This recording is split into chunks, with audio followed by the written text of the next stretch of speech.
Баршаңа қайырлы күн, құрметті 5-ші сынып оқушылары. Бүгін сендермен Excel кітабы бойынша 101-ші беттегі барлық тапсырмаларды бірге орындайтын боламыз. Видео басталмас бұрын міндетті түрде арнаға тіркеліп, қоңыраушаны басып қой, достарыңмен бөлісуді ұмытпа. Use of English 8B. 7-ші жаттығудан бастаймыз. Exercise 7. Choose the correct item. Дұрыс элементті таңда деген алдыңғы 100-ші беттегі ING-дің сөйлемде зат есім ретінде қолданылуы жайлы теория берілген болатын. Сол тақырыпқа байланысты берілген жаттығу. Төменде көрсетілген қарамен жазылған сөздердің біреуін таңдаймыз. Біріншісі, Swimming is a great way to get fit. Жүзу дене шынықтырудың тамаша тәсілі. Екіншісі, Lucy can dance very well. Lucy өте жақсы билей алады. Үшіншісі, Diving in the sea is really exciting. Теңізде сүңгу шынымен де қызықты. Төртіншісі, Climbing can be dangerous. Өрмелеу бұл қауіпті болуы мүмкін. Бесіншісі, Evan can't sail, but he is very good at skiing. Evan жүзе алмайды, бірақ ол өте жақсы шаңғы тебе алады. Алтыншысы, Can you play volleyball? Сен волейбол ойнай аласың ба? Міне оқушылар, бұл 7-ші жаттығуымыздың дұрыс жауаптары. Келесі, The zero article, нөлдік артикль. Exercise 8, 8-ші жаттығу. Read the theory box, теория берілген, ұяшықты оқы деген.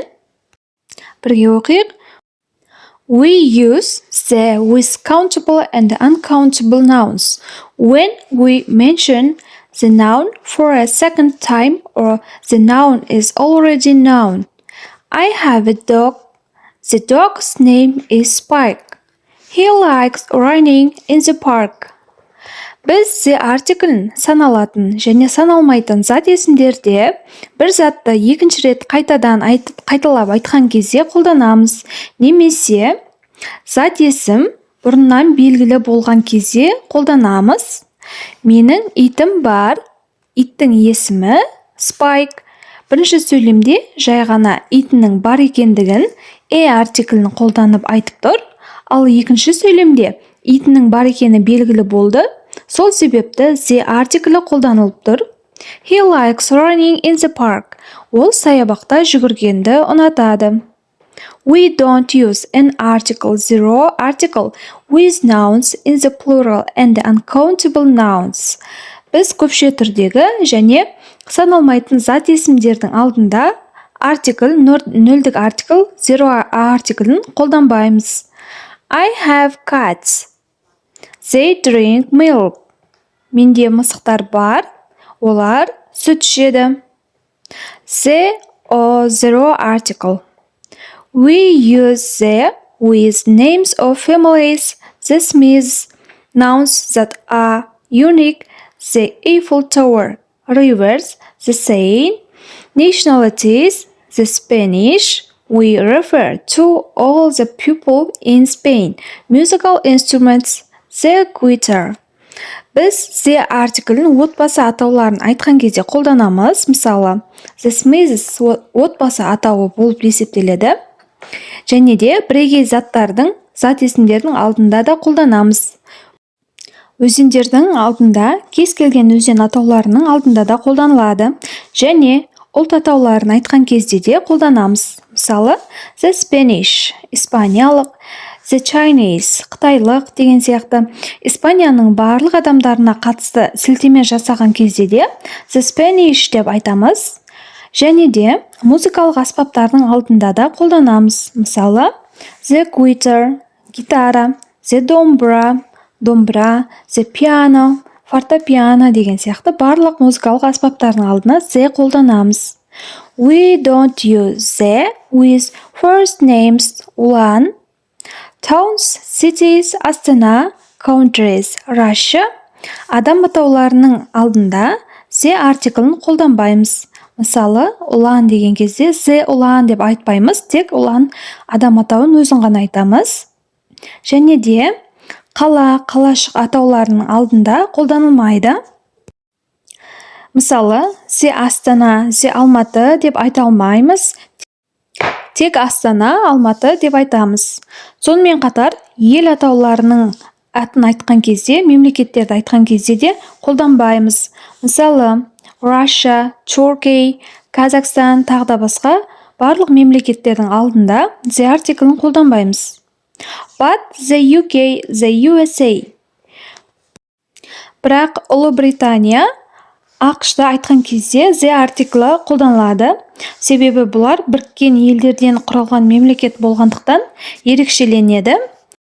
Continent, Asia, континенттерде the артиклі қолданылмайды. Мысалы, Asia, Азия, Europe, Европа. Meals, тамақтану уақыттарында да қолданбаймыз. Мысалы, dinner, breakfast, lunch. Таңғы ас, кешкі ас, түскі ас уақыттарында the артиклін қолданбаймыз. Ал енді осы ережеге қатысты жаттығулар орындаймыз. Exercise 9, 9-шы жаттығу. Fill in a, an, the or zero article. Төменде берілген сөйлемдерді немесе n, the және zero артиклдерін дұрысын қою арқылы сөйлемдер дұрыс толтыруымыз керек. Біріншісі, my dad works in an office, but he plays rugby at the weekend. Менің әкем офисте жұмыс жасайды, бірақ ол демалыс күндері рагби ойнайды. Офистің алдына n қоямыз. Екіншісі, FC Kairat is one of the most famous football teams in Алматы, Kazakhstan. Қайрат құрама командасы Қазақстандағы, Алматыдағы ең танымал футбол командаларының бірі. Бұл жерде ешқайсының алдына артиклі қойылмайды. Алматы, Қазақстан деген жерде де ешқайсына қоймаймыз. Үшіншісі, he wants to swim across the Ural River. It flows through Russia and Kazakhstan. Ол Урал өзенінде жүзгісі келеді. Ол өзен Қазақстан мен Ресей арқылы ағады. Урал өзен бұл өзен болғандықтан алдына the артиклін қоямыз. Төртіншісі, I'm going to a football match in the UK. My country is playing against an English football team. Мен Ұлыбританиядағы футбол матчына барайын деп жатырмын. Менің елім ағылшын футбол командасына қарсы ойнайды. Міне бұл 9-шы жаттығуымыздың жауаптары. Келесі, can ability, қабілетті және бір нәрсені жасай алуды білдіреді. Exercise 10, 10-шы жаттығу. Read the grammar books. Грамматикалық ереже берілген қорапшаны оқы деген. Affirmative болымды түрінде I, you, he, she, it, we, you, they бәріне бірдей can қолданылады. Мысалы, I can sing, you can sing, he can sing. Мен ән айта аламын, сен ән айта аласың, ол ән айта алады. They can sing, олар да ән айта алады. Енді болымсыз түрі негатив. I, you, she, he, it, we, you, they can not sing. I can't sing. Мен ән айта алмаймын. You can't sing. Сен ән айта алмайсың. He can't sing. Ол ән айта алмайды. They can't sing. Олар ән айта алмайды. Cannot-ты can't деп қысқартып айтсақ та болады. Interrogative сұраулы түрінде can сөйлемнің алдына шығып кетеді. Мысалы, can I, you, he, she, it, we, you, they sing? Can I sing? Мен ән айта аламын ба? Can you sing? Сен ән айта аласың ба? Can we sing? Біз ән айта аламыз ба? Енді short answers, қысқаша жауабымыз. Yes, I, you, he, she, it, we, you, they can. Егер ән айта аламын дейтін болсақ, yes, I can болады. Ал жоқ, мен ән айта алмаймын дейтін болсақ, No, I can't. Жоқ, мен айта алмаймын. Yes, she can. Иә, ол айта алады. No, we can't. Жоқ, біз айта алмаймыз. Енді осы ережеге қатысты жаттығу берілген. Төменде exercise 11, 11-ші жаттығу. Ask and answer as in the example. Мысалда көрсетілгендей сұрақ қойып, жауап берулерің керек. Төменде біршама суреттер көрсетілген және қасында ол суретте не істеп тұрғанында жазылып тұр. Ride a bike, велосипед тебу, drive a car, көлік айдау, dance, билеу, jump, секіру, fly a plane, ұшақта ұшу, run fast, тез жүгіру, spin a ball, допты айналдыру, play the guitar, гитарада ойнау, dive, сүңгу, balance on a ball, топтың үстіндегі тепе-теңдік, swim, жүзу, sky, шаңғы тебу, climb a mountain, тауға өрмелеу. Үлгіні оқиық. Can you ride a bike? Сен велосипед тебе аласың ба? Yes, I can. Иә, мен жасай аламын. Can you dance? Сен билей аласың ба? No, I can. Жоқ, мен билей алмаймын. Осы үлгіге ұқсатып, берілген сөздерді қолдана отырып, бірге диалог құраймыз. Can you drive a car? Сен көлік жүргізе аласың ба? Yes, I can. Иә, жүргізе аламын. Can you jump? Сен секіре аласың ба? No, I can't. Жоқ, секіре алмаймын. Can you fly a plane? Сен ұшақта ұша аласың ба? No, I can't. Жоқ, мен ұша алмаймын. Can you run fast? Сен тез жүгіре аласың ба? Yes, I can. Иә, жүгіре аламын. Can you spin a ball? Сен допты айналдыра аласың ба?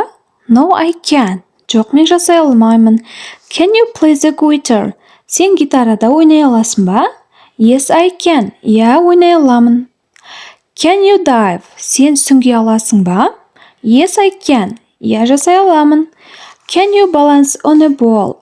Сен доптың үстінде тепе-теңдікті ұстай аласың ба? No, I can't. Жоқ, мен жасай алмаймын. Can you swim? Сен жүзе аласың ба? Yes, I can. Иә, жасай аламын. Can you sky? Сен шаңғы тебе аласың ба? No, I can't. Жоқ, жасай алмаймын. Міне оқушылар, бүгін сендермен 101-ші беттегі барлық тапсырмаларды бірге орындадық. Сабақ түсінікті болды деген ойдамын. Егер видео ұнаған болса, видеоға лайк басып, арнаға тіркеліп, міндетті түрде достарыңмен бөлісуді ұмытпа. Келесі кездескенше назарларыңа үлкен рахмет.